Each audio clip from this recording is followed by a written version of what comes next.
My whole life was just thrown out of the chaos. And one day I woke up when I was in my 40s. I said, there's that voice that turned on and said, Michelle, is this the way that you want to live for the rest of your life? Welcome to the SGV Master Key, a show where you will hear personal stories of triumph over failures and how others successfully navigated the unique landscape that is the San Gabriel Valley. What makes us different? Well, just like you, we have chosen the San Gabriel Valley for our home or businesses or both. We believe it is the people and small businesses that make this community great, and we love to share their stories with you. We always encourage your questions and feedback, and you can find all of our contact information at sgvmasterkey.com. Here are the hosts for the show, Russell Mono and Scott Warmoth. All right, thanks for tuning in to another episode of the SGV Master Key. We appreciate every week you tuning in and listening to these stories of our guests that are always really interesting and amazing. I'm so thrilled at all the guests that we've had on the show so far. Yeah, I've really been impressed, and I'm very lucky as well because, through these months and, getting close to a year maybe, we've just met so many fascinating people that have helped enrich our own lives as well as we get to know them, get to know the things that they've worked through. And I feel really lucky. Sure. And, just before the show, we were talking about coaches and mentors and the importance of that. I certainly have had mentors and coaches in my life, and actually, consider you as a mentor, guiding me through various chapters in my life. But, certainly everybody can benefit from a coach, right? Yeah, I think, the very lucky people do have mentors that they've been able to, really count on from an early age. But at any time in your life, a coach is somebody that can really provide positive things to your life. And coaches need coaches, as our guest today told us. And everybody needs a coach.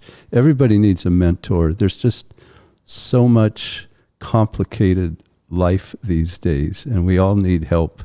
Sure. Yeah. And one of the distinctions that I make as I'm a coach, and a teacher, I think, is to transmit information, right? And you are learning something from a teacher, but a coach is to help you transform. And if you want to transform in a big way, if you let me rephrase that. If you want to transform maybe 5%, 10%, perhaps, watch a video or read a book. But if you want to transform and have meaningful, lasting transformation, then perhaps a coach is the person who can help get you there. Yeah, I think you're right. It's a good point. So today's guest, I've met her before several times. I would say that she's a gym rat, or she was a gym rat, meaning, every time you look around, she's hanging out in the gym. But, she's an author, a professional speaker, a confidence coach, and she also is a pharmacist. But Michelle, Kuei, welcome to the show. Thank you so much for having me. It's a pleasure to see familiar faces, and I am a gym rat. No doubt about that. No denying of that. And I also forgot, and amongst all those titles, that you also have your own podcast, right? Yes, it's called Perfectly Normal. I know normal can trigger a lot of emotion in people, and that is my intention when I call it Perfectly Normal. And it's also tied into my book, Perfectly Normal. Awesome. So this show is called the SGV Master Key, and one of the prerequisites is having some sort of connection to the San Gabriel Valley. What is your connection to the San Gabriel Valley? Well, I lived here. I think as an immigrant, when I first moved from New York to here in Los Angeles, my grandparents lived in San Gabriel Valley. Oh. And they lived here for almost their whole entire life.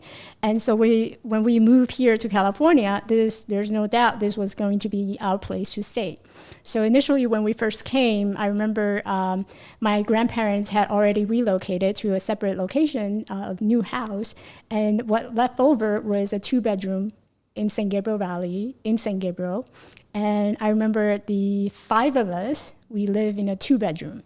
And the way that it worked was my parents would have one room, and my sister at the time was studying for her bar exam. So she got her own dedicated room. Whereas I didn't have a job at the time, and I was waiting to take my pharmacist exam because each state is different.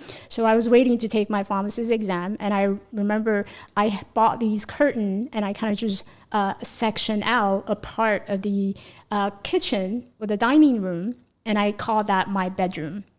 And so it was really difficult to sleep at night because with all the lights that's coming through, and even the darkest curtain that you can purchase, it still doesn't work. And I can tell these to the audience that it doesn't work. Don't bother. Well, there's a lot that we got there. I'm going to try to back up a bit because you came from New York and your grandparents were already here, and the story sort of picked up where you're studying for your pharmacy exam and your sister for law school. But were you born in New York?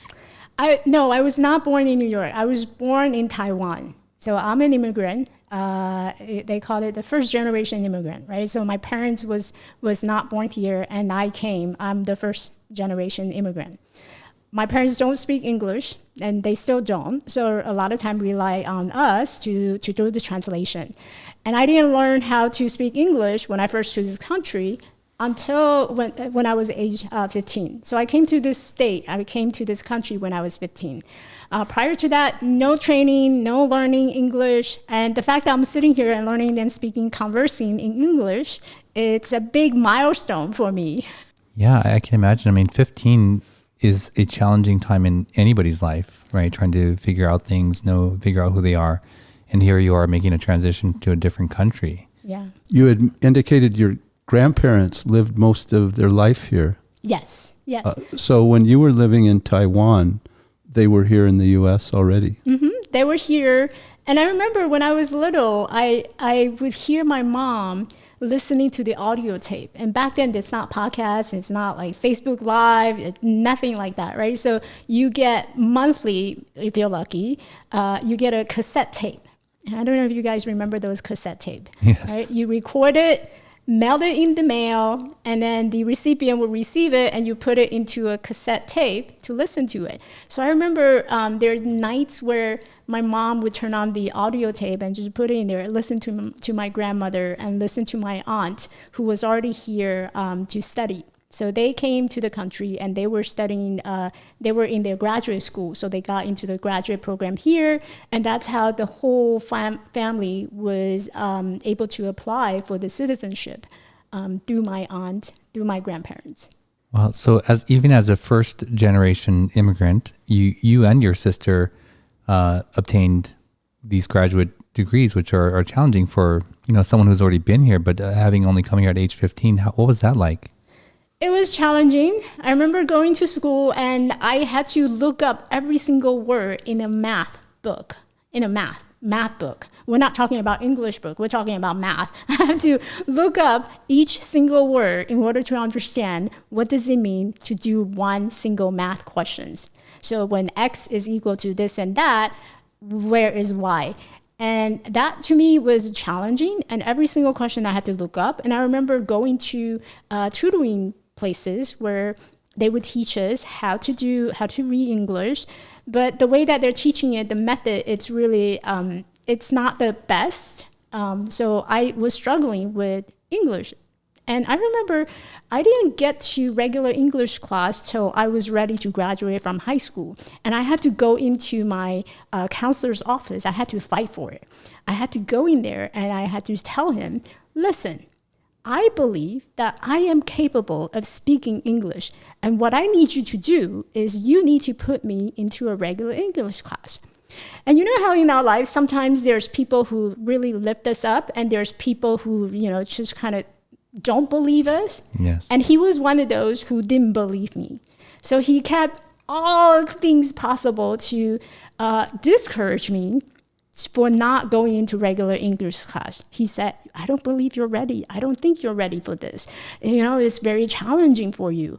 And I think you should stay in ESL class. And I stood there. I would not leave his office. I was really adamant. I said, you put me into regular English class or I will not leave this office. So I fought for it. It's so incredible. This is not the first time we've heard this kind of story, but every time you hear it, it is just so inspiring. And not just inspiring, but it makes you wonder, what right does any of us have to complain about our life, right? Because there are people who have to struggle and stand their ground like you had to, just to do something as simple as get into English class and continue your education. I mean, it is so inspirational to hear that story. Yeah, I don't imagine that you developed that grit right there on the spot. Was there anything else in your life previous to that or prior to that built that in you? Yeah. So for the listener who haven't seen me or met me before, let me just give a visual. So I am 4 feet 4 inches tall. I walk with a crutch. I used to walk with both. My legs are disfigured. My left leg is shorter, about 1.5 inches shorter than my right. So back in the days when I didn't have to walk with crutches, I walked like a penguin. So I walk very wobbly. And the reason the way I look this way is because I had a car accident when I was 11 years old. So the car accident happened in Taiwan. And one day I was coming off from school. As I was crossing the school to meet my mom, there was a car coming towards me really fast. By the time I realized that there's something happening, there's a lot of chaos around me, by the time I grasped a little bit of sense of what was going on, I totally blanked out. I didn't know where I was. The next thing I know, I woke up in the hospital surrounded by my parents, and there was a doctor talking to my parents. And then when I woke up, I looked down to my waist, and there I was. I found myself being wrapped with plasters, and I was in a cast. That cast went from my waist all the way to my ankle. And for the following 3 months after the injury, I couldn't go anywhere, no longer need to go to school. And I will tell you, for the first 2 weeks, I was thrilled. I didn't have to go to school anymore. It was like the moment where, yes, no more school. How cool is that? But then after that 2 weeks, it started to sit within me that the fact that this may be the way that I am going to be for the rest of my life. I had a lot of resentment. I had a lot of anger. And I had a lot of frustration, the fact that I can't reach the glass of water across my bed by myself. Luckily, I had a sister. And at that time, the way that I expressed my resentment, the way I expressed my anger, was I started to take people for granted. I took my sister for granted. I said, go and get me that. Go and fetch me stuff. And I took it for granted that my parents was around, that mom is always there helping me, and they're tolerating my anger. And so I became this really unhappy child. But the way I expressed it was through anger, through blaming, through these that moment where I don't want to do something, and I would just throw up my hands and say, I don't want to do it. And that took pretty much the majority of my life, from 11-year-old to 15 years old. I spent 4 years recovering from the injury. I had total of 11 scars on my leg on both sides, starting from the hip to the ankle. And so going through that journey as a child, as a teenager, it was something that I don't want people to see. So during the summertime, I would wear stocking, I would wear pantyhose that would cover me up, or I would wear a long skirt or pants just to cover myself up so that I don't have to expose myself for people to judge. I would walk into the classroom and people would turn and they would look at me. And the reason why they're looking at me, it was because by the time I came to the state, my doctor gave me a pair of really ugly metal shoes, and it's so that they protect me. He told me that you're gonna have to wear this till you're 18, so until you finish your growth, so that your body weight doesn't cause any deformity on your leg. Now, if I were to give that to any 16 years old, they'll probably do a fist because they're the ugliest pair of shoes I have ever worn in my life. And I would not recommend to anyone. And that was something, it was a symbol of shame to me. I wish I didn't have to wear it, but I was given to it. If I had a choice, I wouldn't have chosen it. But I was given that pair. And it was so shameful to wear it and to be able to walk into a classroom and being judged like that. I decided I want to hide it.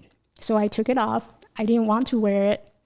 I decided to put it aside, never wore it. Initially, it was okay. You know, I was able to walk like a normal person, but slowly my body weight started to weigh it down and the deformities start to come in.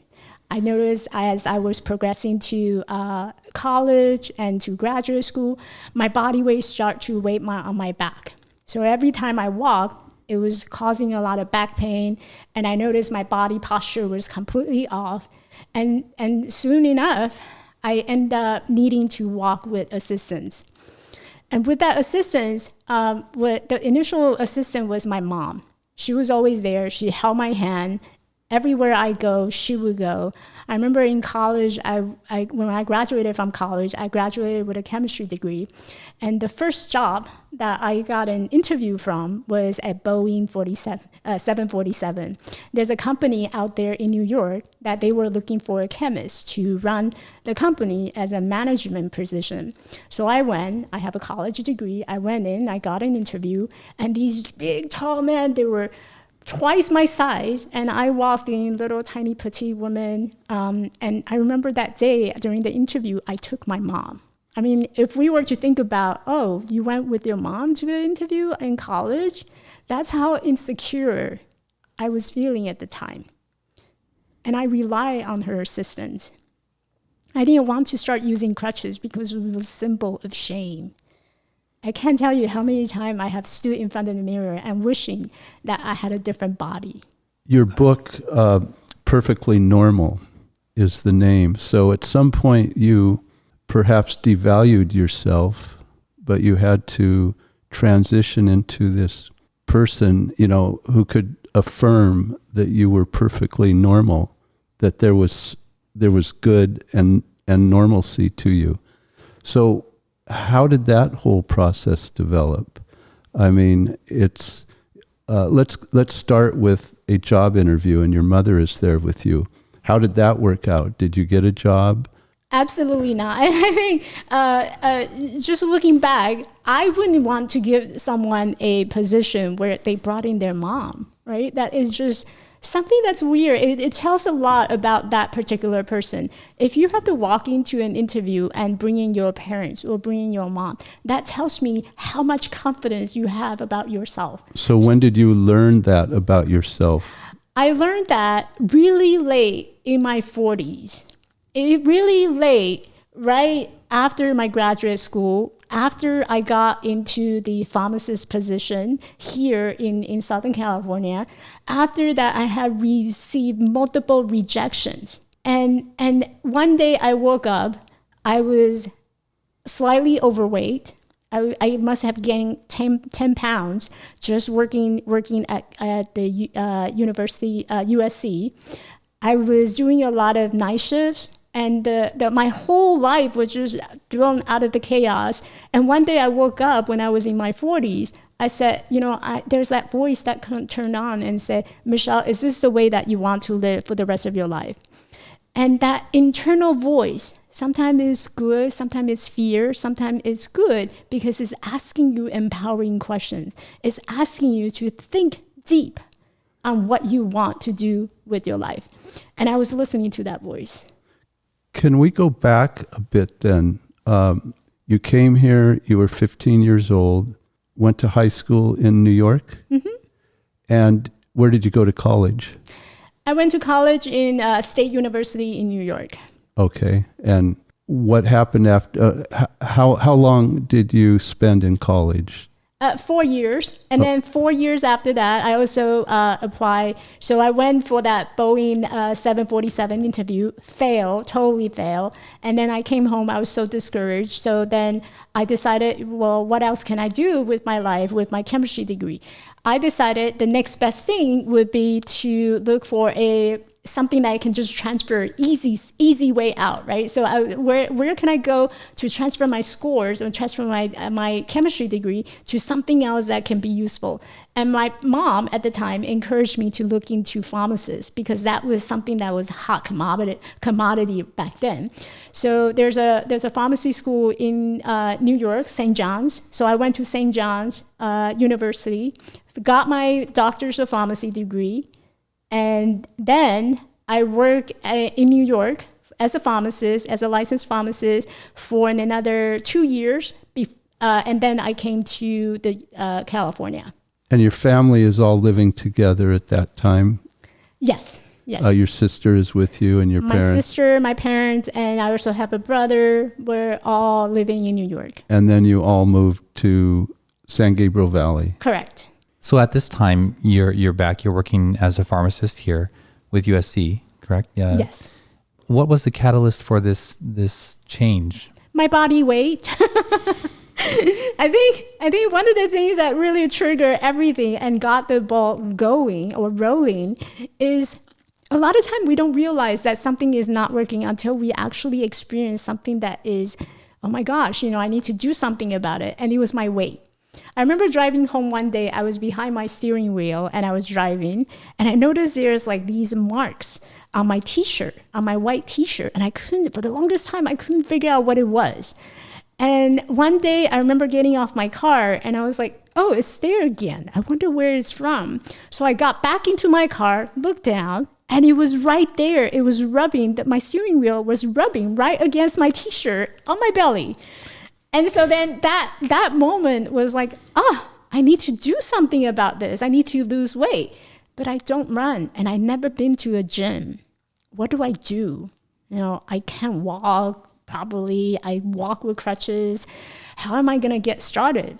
When was that? That was when I was 40. So was that like how many years ago? That was 6 years ago. I'm 40. I just turned 47. Okay, happy birthday. Thank you. Happy birthday. Thank you.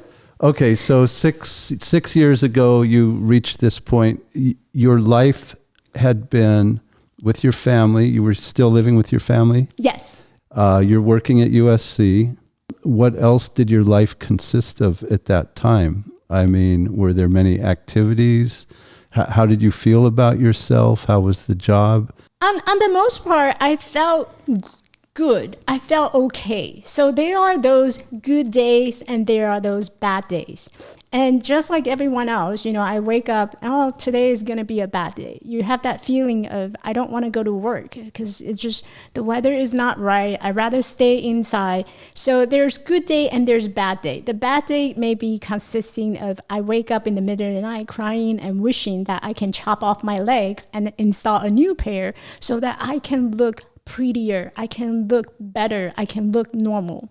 Those are the bad days. I would wake up in the middle of the night and crying and bawling and feeling sorry about myself. And you would regularly feel that? Regularly feeling that. And I thought that was normal. I thought that was typical way of living our life. I thought, everyone have those good days and those bad days, so what's wrong with me? Why can't I just be okay with my bad days?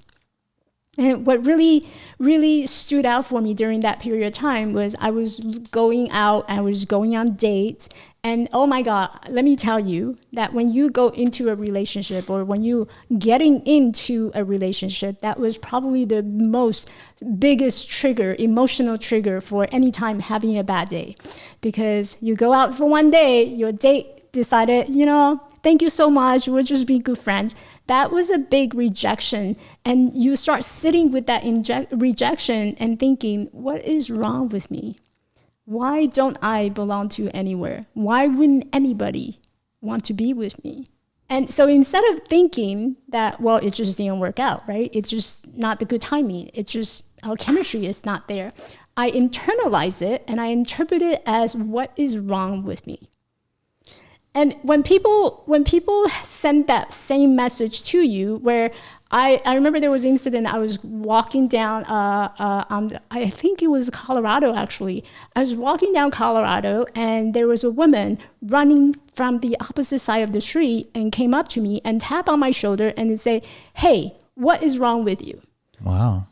And that was, yes, it's like unbelievable, but it's real, right? So we have those moments where people don't know what they don't know. So they come up, two type of people. One is they wander, they look at you, they wonder what is wrong with you, and they don't say anything. And the other one is more verbal, and they would just come and say, what is wrong with you?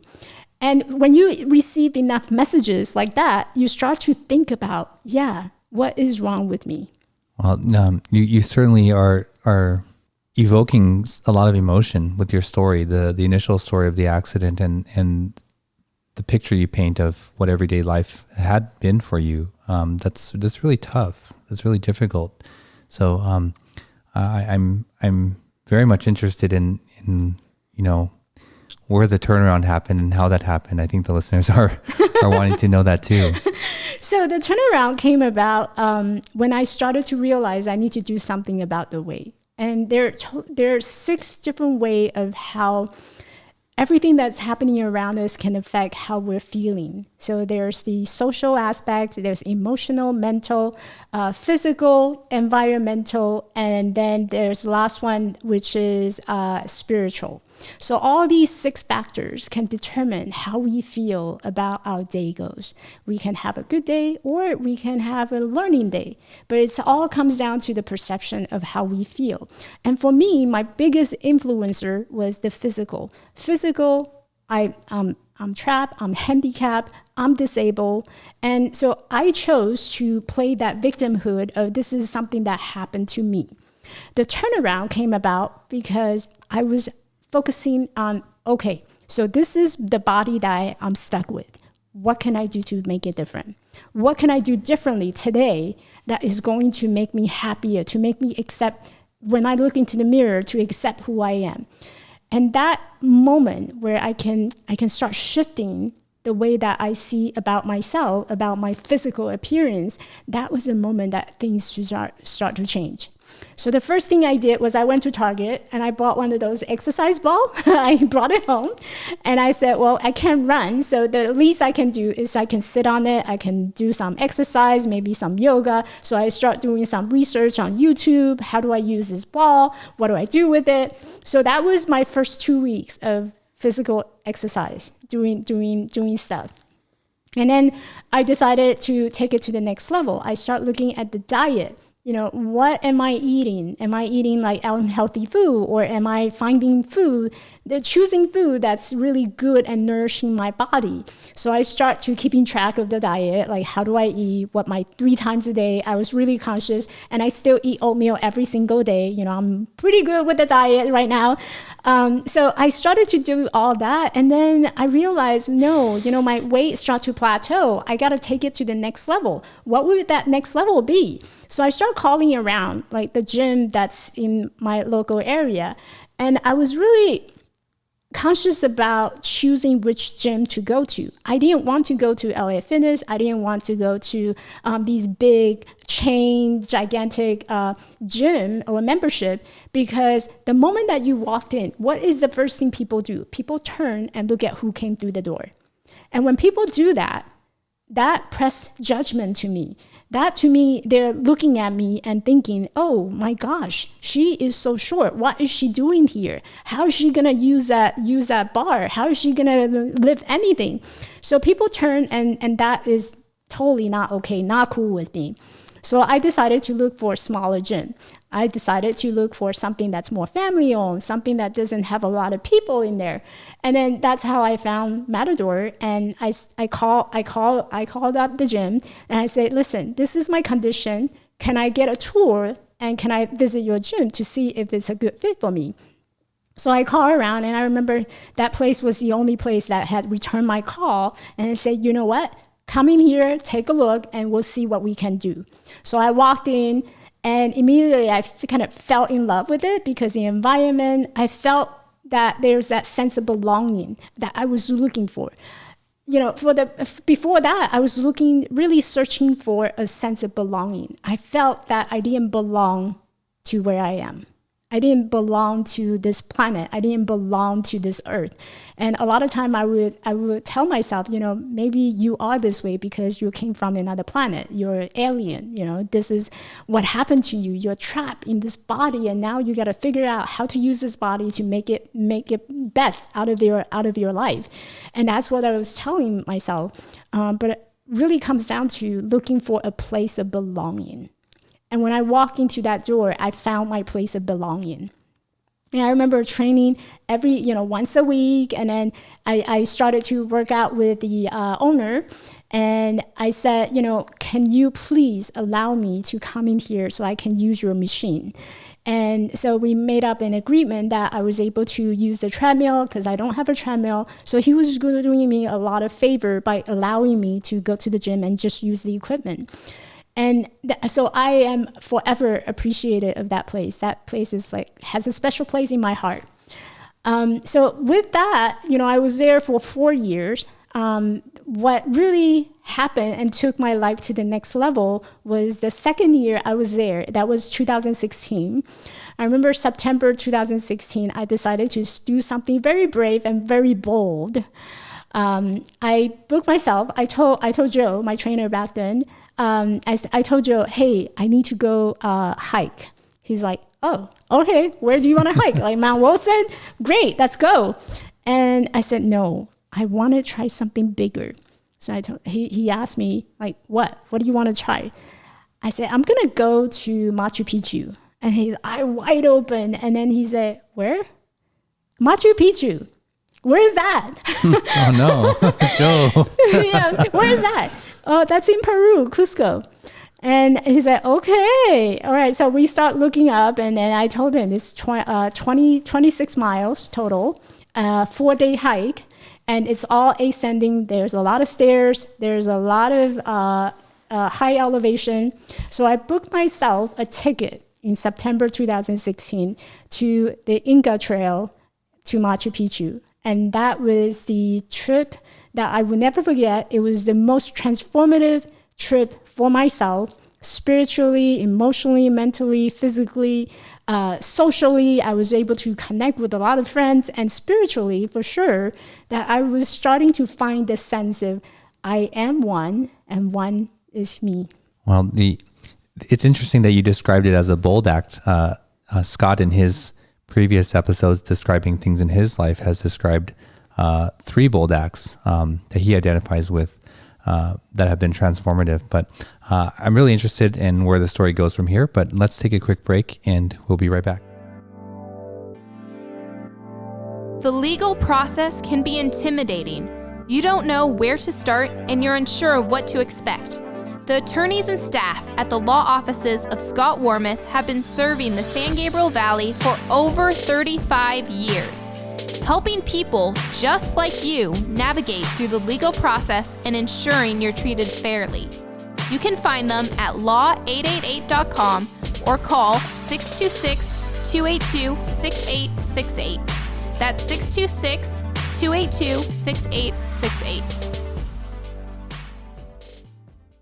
And we're back with Michelle. Michelle, before the break, you were describing your bold act of going to Machu Picchu and the Inca Trail and how transformative it was for you. So please continue on that story. Yeah, so I think from that trip, there's 3 things that I have learned. Number 1 is authenticity. I think authenticity is something that a lot of us should be thinking about, especially business owner, or even if you're not a business owner, just everyday life. Authenticity is so important because it connects you to who you are, and it requires you to be vulnerable, to be asking for help. And I think for me, for the longest time, I wasn't being true to myself. And I remember there was one year, one of my best friend invited me to her wedding. And I remember walking into her bride's room, and she had this beautiful dress that was just hanging on the mannequin. And when I looked down, she had this pair of beautiful wedding shoes that was decorated. And you know how that phrase that goes, something blue, something old, something borrowed. And it was just a beautiful pair of shoes. And I was sitting at the ceremony watching her walking down the aisle with her dad, and they were just so happy. The facial expression, everything was so elegant, so perfect. And I sat there and I started to cry. It was not something that I could ever do in my life. And I realized that for the longest time, I was being perceived, and people assumed that I am this strong woman, that I don't ever cry, I don't ever need help, I don't ever say I need help. And at that moment, I realized that all my life, up until then, I was living in someone else's shoes. I never wore my own shoes. I never took out my pair of shoes and said, Michelle, this is your pair. I know it's going to be tough. You're not going to like it, but this is your pair of shoes. I kept putting on everyone else's shoes and living under everyone else's expectation. Do this, go to school, have a graduate degree, go to a pharmacy school, be a pharmacist, be a good daughter, obey. There's so many things that was not true to myself. And I thought I had to put on this wall in front of me so that I can be seen as strong. And authenticity is something that requires you to really look into your heart and ask yourself, what is real? What is real to you? Is showing up and speaking up in your business, is that real to you? Is how you're connecting to your customer, how you're connecting to your client, is that real to you? Or are you putting on someone else's shoes because someone else did it and therefore you have to do it? So authenticity is one of the lessons that I have learned on that journey. And the second lesson that I have learned from that journey is courage, or I call it bravery. So I have these 3 values, A, B, C. So the first one is authenticity. The second one is bravery. When you can be true to yourself, when you can really go ask yourself what is real for you, it's going to call upon our courage. It's going to call upon our bravery.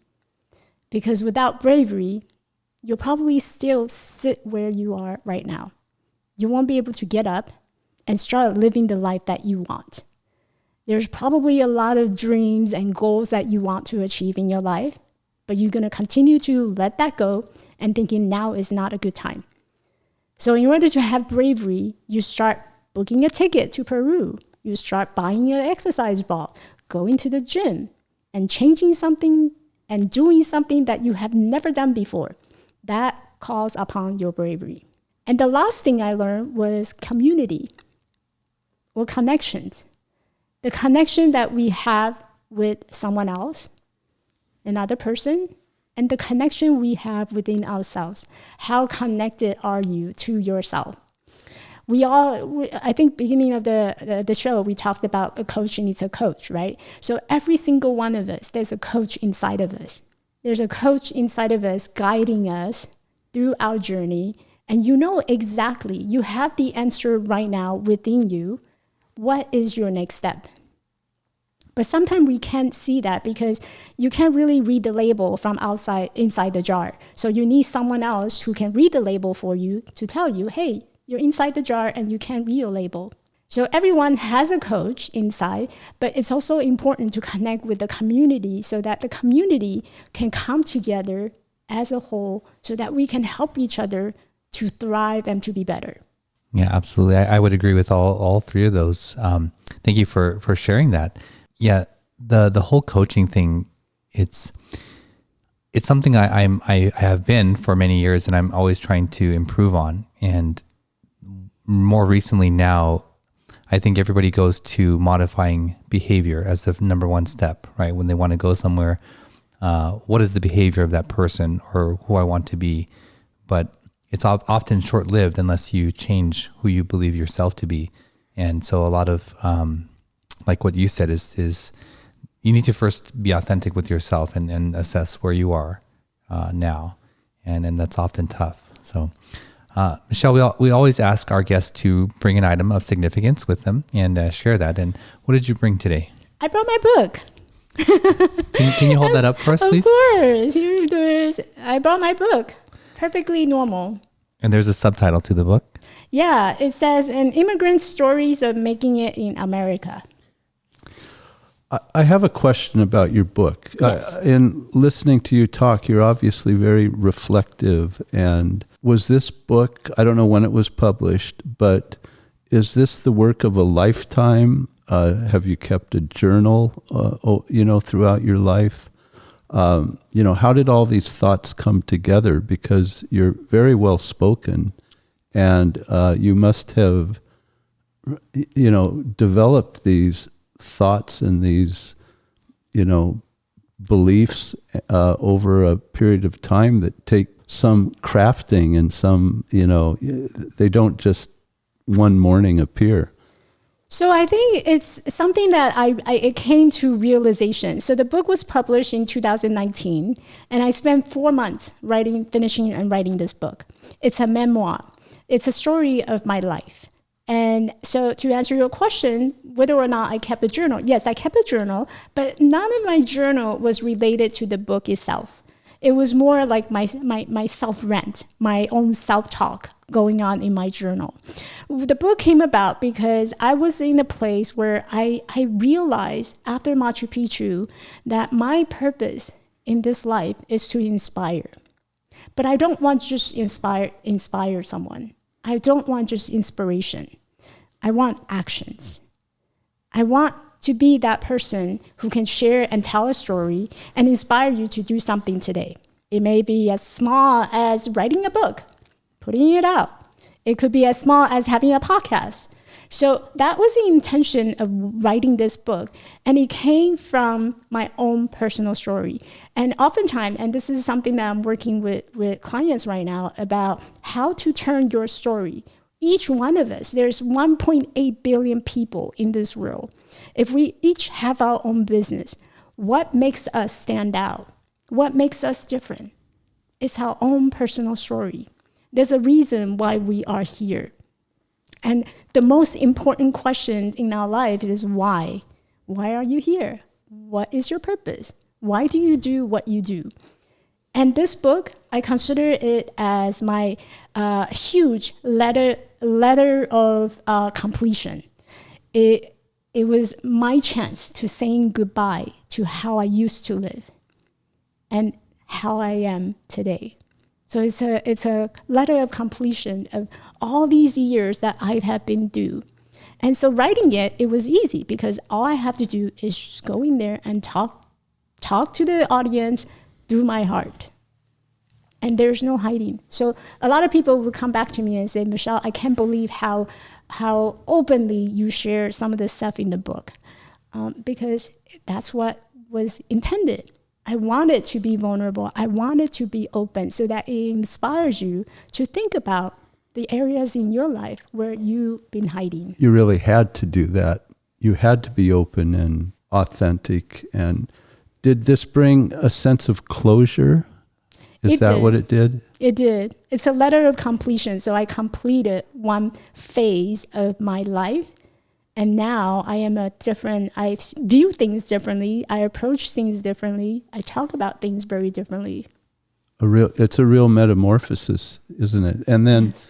You are now in a different place in your life. But do you feel that you are at the point of completion?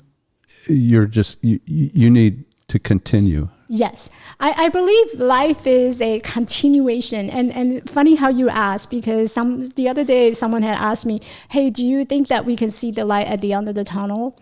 And I would tell you the answer is, I don't believe we can see the light at the end of the tunnel.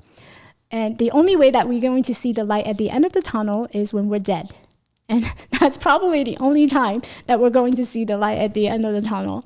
But the idea is not the fact that you're being trapped in the tunnel. It's what you do with your life during the time that you spend in the tunnel. You can have two things. You can stay there and stay put and being paralyzed by the fact that you're in the tunnel and feeling so afraid that you are unable to take your next move. Or you can get up, again, authenticity, be true to yourself, ask for help, be brave, and start looking around to see if there's anyone else in the tunnel that you can hold each other accountable and start walking together. That's how we get to the end of the tunnel. The end of the tunnel is very misleading, just like the word normal. Normal is a lie. Perfect is a lie. So is the end of the tunnel. If we keep focusing on something that is, we don't know if it even exists, we're missing out the importance of being in the now. As I'm sitting here listening to you, and I'm not just now, I'm always looking for the markers of passion and reflecting on the guests who have come before. You see it right away, right, Scott? You see it when what they're doing is aligned with what their passion is, who they believe themselves to be, and you see it also when it's missing, when they're just sort of doing something, maybe this is not really for you, right? And it's unfortunate that so many young people that I work with personally, they're forced into this mold of, school, good grades, so you can go to a college, so you can, this path. But as they're doing it, they never seem fulfilled or passionate about it. They're just sort of herded in this direction, thinking that if they don't, that they're going to be a failure. And then your point, Michelle's point is that inspiration needs to lead to action, and immediate action, right? You need to inspire immediately, which means it's not just a spark, it's something deeper and more fundamental, I think. Yeah. So more than just wanting people to read your book, you are also a confidence coach and a mindfulness teacher. And can you describe to the listener what that is? Yeah, so right now I'm working with women entrepreneurs to get them to courageously and confidently tell their stories so that they can get seen, get heard, and get hired, and hopefully changing lives along the way. And so the fact that each one of us have such a unique power, unique gifts in our stories, there's a reason why you are here. So especially when it comes to, having your business, what is the brand stories behind your business? Right? If you're a personal trainer, how did you become a personal trainer? Let's tell your story so that it can inspire others who wanted to say, well, you know what? I can relate to Russell. I can relate to Scott. I know how you feel when you became a personal coach or personal trainer. So each one of us has a unique story behind it. When we think about Apple, there's a story behind Apple. We don't just see the brand. We don't just see the name or the company. We connect to the company or the person or the service because we can relate to them. And how do we relate to people? We relate to people through stories. So podcast is a great way to inspire that stories. Yeah, one of the unspoken benefits of the podcast for the people coming on is that the listener gets a deeper view into the guests' lives and a deeper connection with them, hopefully. So on that note, getting a deeper view into your life, we'd like to look at some of your favorite places in the San Gabriel Valley.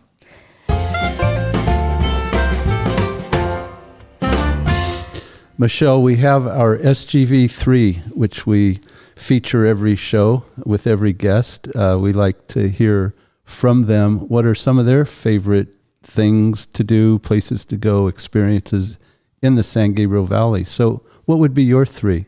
So my number one would be Matador performance. There's no doubt about that, right? I'm a gym rat. And sorry to interrupt you, but Joe, who is the owner of the center, has been a guest on our podcast as well.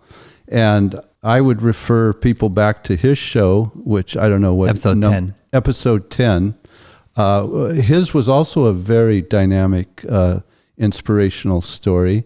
But let's give him credit because if Matador is number one on your list, it's a very inspirational place. Definitely a number one on my list. Like I said before, my coaching schedule got really busy. That was my hangout space. I would bring cake, I would bring stuff. That's my hangout place. Oh yes, I forgot. You are the one always bringing pastries and stuff to the gym. Oh, wow. Like bagels and donuts on the weekend. Wow. You were missing out, Scott. Yes. Okay. As soon as you start up again, I'm going to start going again. I'll text you. And Russell is also a coach at Matador. Yes. Yes. That's where we met. Yes. Yeah. So my second one is actually, it's on Walnut. There's a coffee shop, Ambrose Coffee Shop. Is in a community. In Pasadena? In Pasadena. It's right across the city hall. There actually the theology department. It's right across it, and it's a great hangout place. I remember I took a couple of my networking people to that coffee shop. I'm a coffee person, so all the good coffee in the town, in Pasadena, in San Gabriel, I'm there, and I really enjoy the ambiance. Is it in looks like an old house? Or I'm thinking of a place right across, you said across from City Hall? Across on from Walnut? City Hall on Walnut. It's on the corner and right across the theology school. Yeah, the Fuller. Fuller. Yeah. Yeah. Okay. I love that place, and they have really good coffee, and it's independent owned, so not attached to like Starbucks or anything like that. That's the kind of people I support. Are they open now? They are not open right now, so you can order to go, but inside they're closed. Okay. Yeah. Now my third place would be I love to just stroll around in Old Town. I'm a very Now, Russell and I just laughed because last week we had the former mayor of Pasadena, Terry Tornick, as our guest. Yeah. And he corrected Russell, quite harshly. Okay. It's not Old Town, it's Old Pasadena. Old Pasadena. Old Town is Monrovia or other places. Old Pasadena is Pasadena. I know Mayor Tornick because I'm actually involved with one of the nonprofit organizations, the United Nations Association. And last year we invited him to a virtual human rights event. So he was one of our speakers. Oh, yeah. Yeah. Well, just a little word of advice, don't call it Old Town in front of him. He'll throw a fist. he'll get visibly angered. So old Pasadena is. Yeah, Old Pasadena. I just love strolling around in Old Pasadena, the whole Colorados, and when you go down the alley, like Smith Alley, inside behind the theaters, there's a lot of coffee shops and unique stores. I'm a stationary person, so I would go in. I get so lost every time I walk into stationery stores. So there's actually a stationery store inside that Smith Alley. Well, I think, I don't know, 10 people have mentioned Old Pasadena as part of their SGB3. If you're a listener to this show, you should definitely go check it out because it's a very popular one here on the show. So thank you for sharing those. So if someone wants to find you, actually, let's start with the book. Where can they find the book? So actually, they can just go to my website. Everything is on my website, elevatelifecoaching.org. And on the website, there's a tab that says shop, and that's where people can find my book. And when they order through my website, I personally signed it and ship it out to them. Oh, did you sign our copies? Not yet, but I will. Okay. And you also have a podcast and a live show, right? Yes. So I have a Facebook live show that gets aired every Wednesday at 8 o'clock Pacific time. It is a show that focuses on love, courage, and connection, the three biggest values in my life. And I invite guests to come in and share their personal struggles and journeys and how they have overcome some of the challenges that they face in their life. I'm a big storyteller. I love storytelling. Yes. Yeah. And go ahead. Your podcast. My podcast is called Perfectly Normal. It's a solo podcast, and I am on season 3 right now. And season 3 is all about how do you get your visibility about your business to bring it from offline to online. Wonderful. Well, we'll have all that in the show notes for the listener. And for the listener, thank you for spending this time with us. And I hope that, you got something from that journey of Michelle's. I certainly did. And it sort of brings me into a place where I have to reflect on the things that I struggle with and how I view myself, right? To be authentic with that and see, how to look at you. It's actually, you're inspiring to me, right? Like to know that you've come through. Take action. I'm hoping that in 5 years, maybe you're going to start asking, Tony who? Oh, you mean Tony Robbins? Robbins. No, Tony who? He is a wild guy. He is a wild guy. I have to say, I went to a speaking engagement of his. But, Yeah.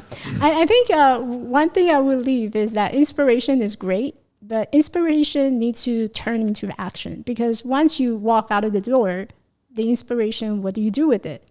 Probably fades away, right? So what's most important is if you're going to pay $2,000 to sit in Tony Robbins' speaking engagement, then make sure afterwards start doing something. Perfect. Well, yeah, I was going to say thank you, Michelle. It was a very, very inspirational, and sometimes the inspiration could be just that we inspire someone else, because of it. But thank you. I think our listeners, will really appreciate what you had to say, and thank you to our listeners for tuning in and getting the value that I really feel that we're lucky to be able to provide to them. Yeah. And thank you. Yeah, check out the show Perfectly Normal podcast and elevatelifecoach.org, right? Thank you, Michelle, for being a guest. Thank you so much. Thanks for checking out another episode of the SGV Master Key. You can find the full back catalog of the SGV Master Key at sgvmasterkey.com and wherever you get your podcasts. This show was produced and edited by Russell Mono and Victoria Allers of Kind Monster Productions. Thanks again for listening or watching. We'll see you again real soon in the next episode. Nice mother. No, kind mother.